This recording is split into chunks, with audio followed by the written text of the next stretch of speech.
Very good morning, my dear friends.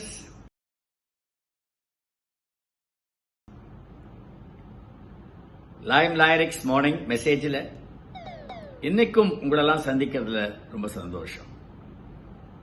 இன்னைக்கு topic big difference. குழந்தை வளர்ப்பு அப்படிங்கிறது இட்ஸ் அன் ஆர்ட். இன்னைக்கு நிறைய பேருக்கு இந்த குழந்தை வளர்ப்பு அப்படிங்கிறது முதல்ல குழந்தை பெத்துக்கிறதுங்கிறது இல்லாம போகுது. இப்பெல்லாம் எங்களுக்கெல்லாம் நாங்கள் 1 year planning, 2 year planning after marriage இதெல்லாம் நாங்கள் முடிச்சுட்டு அதுக்கப்புறம் we will try for a child. அதுக்கப்புறமுமே அந்த குழந்தை வந்துடுச்சு அப்படின்னா யாராவது ஒரு மெய்டை வச்சுக்கிறாங்க அதை வளர்க்கறதுக்கு. அப்பா அம்மா டைரக்டா இன்வால்வ் ஆறுது இல்லை. இல்லைன்னா அதை கிரஷ்ல விட்டுறாங்க. அது யாருக்கிட்டயோ எங்கேயோ ஒரு பாட்டில் கொடுத்துட்றாங்க, ஒரு ஈட்டபிள்ஸ் கொடுத்துட்றாங்க, யாரோ அதை வளர்க்குறாங்க, பாதி அவங்க சாப்பிடுறாங்க. எவ்வளவோ நடக்கிறது நான் பார்க்கறேன். பிகாஸ் போத் ஆர் எம்ப்ளாய்டு, விட்டுட்டு போக வேண்டிய நிர்பந்தம். அண்ட் இது நியூக்ளியஸ் ஃபேமிலியா இருக்கு, அம்மா அப்பா குழந்தை அவ்வளவுதான். பார்த்துக்கிறதுக்கும் யாரும் வீட்டில் பெரியவங்க இல்லை, ஆள் இல்லை. ஸோ அந்த மாதிரி நேரத்தில் இவங்க குழந்தைய வளர்க்கறதுனா என்ன அப்படின்னு நினைச்சிட்டு இருக்காங்கன்னா சதா சர்வகாலமும் அந்த குழந்தைக்கு இன்ஸ்ட்ரக்ஷன்ஸ் கொடுத்துட்டே இருக்கு. இதை பண்ணு, இதை பண்ணாத, ஏன் பண்ணக்கூடாது, சொன்னா கேளு. எதிர்த்து கேள்வி, எல்லாத்துக்கும் எதிர் கேள்வி. அம்மா சொன்னா கேட்கணும், அப்பா சொன்னா கேட்கணும். சப்போஸ் அம்மா சொல்லியும் கேட்கல அப்படின்னா இங்க பாருங்க இது கேட்க மாட்டேங்குது, கேட்க வைங்க விட்டு போயிடுவான். அவன் என்னடா அது நம்ம கேட்க வைக்கிற பொறுப்பை நம்ம கிட்ட ஒப்படைச்சிட்டாலே, இது கேட்க வைக்கலன்னா இவள்கிட்ட கெட்ட பேர் வரும், அந்த குழந்தையும் கெட்டு போகுமே சொல்லிட்டு அவன் அதோட ஃபோர்ஸ் யூஸ் பண்ணி மேபி தி அதர் எண்ட் இவர் சொல்லி கேட்கலன்னா ஒய்ஃப்ட அவர் போட்டு சாத்தி.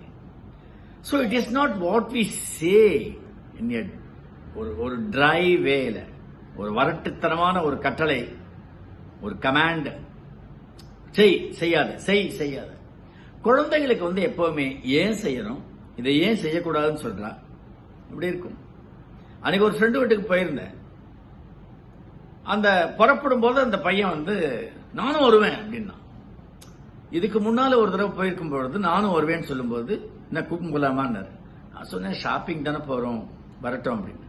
இந்த தடவை நாங்க ஷாப்பிங் எல்லாம் போகல, வேற ஒரு ஃப்ரெண்ட் வீட்டுக்கு போறோம், ஒரு டிஸ்கஷனுக்கு போறோம். It's a business discussion. எவ்வளவு நேரம் ஆகும்னு தெரியாது. இந்த குழந்தைய கூட்டின்னு போனா அதை பாத்துக்கிறதுக்கு யாரு 4 மணி நேரம் 5 மணி நேரம் இருப்பாங்க. அந்த குழந்தையோட ரொட்டீன் கெட்டு போகும், சாப்பாடு நேரம்லாம் ஸ்கிப் ஆகும். ஸோ இவர் என்ன சொல்லிட்டாரு, இல்ல இந்த தடவை வேண்டாம், வராத, வருவேன். பிடிச்சி ஒரு தள்ளினா பாருங்க, ஒரு ஓரத்துல போய் அந்த குழந்தை விழுந்து செவத்துல தலை இடிச்சு ஓன்னு அழுது இவ்வளவு பெருசு வீங்கி அப்படியே அது கத்துறது. போன தடவை கூட்டின்னு போனீங்க, அதெல்லாம் கேள்வி கேட்காது. எனக்கு எப்ப கூட்டின்னு போகணும், எப்ப கூட்டின்னு போக கூடாதுன்னு எனக்கு தெரியும். உங்களுக்கு தெரியுங்க, குழந்தைக்கு தெரியாது இல்ல, குழந்தை கன்ஃபியூஸ் ஆயிடும்ல. அன்னைக்கு கூட்டின்னு போனாங்க, இன்னைக்கு ஏன் கூட்டின்னு போற அப்படிங்கறத மட்டும்தானே அதுக்கு தெரியும். சோ குழந்தைகளுக்கு நம்ம எக்ஸ்பிளைன் பண்ணணும். See what you talk, please walk the talk. நடத்தி காட்டுங்க, செஞ்சு காட்டுங்க.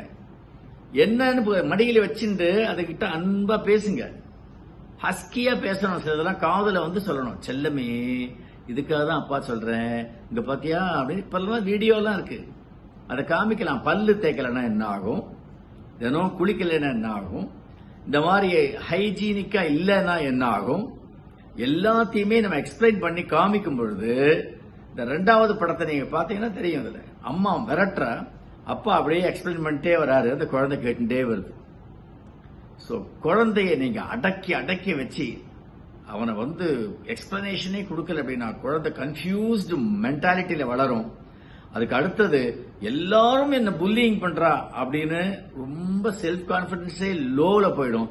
இல்லைன்னா நாம எழுத்து கேட்கலன்னா நம்மள இப்படிதான் பண்ணுவாங்கன்னு சொல்லிட்டு அரகண்டா போயிடும். அப்புறம் சைல்ட குறை சொல்லி பிரயோஜனம் இல்லை. யார் எங்கிட்ட குழந்தைகளை கவுன்சிலிங் கூப்பிட்டு வந்தாலும் ஐ first counsel the parents. All the best my dear friends.